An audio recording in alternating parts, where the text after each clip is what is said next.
Ang yaman mo, gano'n. Oo. Ayun yun, ma'am, pagpasok pa lang natin, sobrang lawak.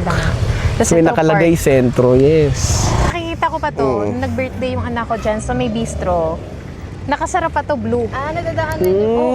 Oo. Tapos meron pa po diyang pinaka-banner na may nakalagay na Sunturay Sentro. Yun yung sinasabi ko sa'yo, Kai. Nakakala mo parang SM. Yes, tama. Akala ko nga SM eh.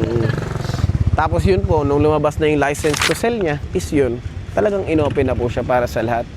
And then, familiar din po ba kayo sa Siria Bulacan po natin? Oo. Sa Siria Bulacan naman natin. Yung kay Papansinin Ninong niyo po, Rai? doon po talaga kinuha yung kanyang gate.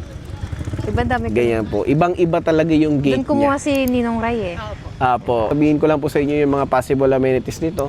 Bukod po dyan sa ating playground, and then dyan sa ating pinaka-basketball court, meron din po tayo ditong clubhouse, yung mismong cathedral dito po sa loob. And then, meron din tayong swimming pool po.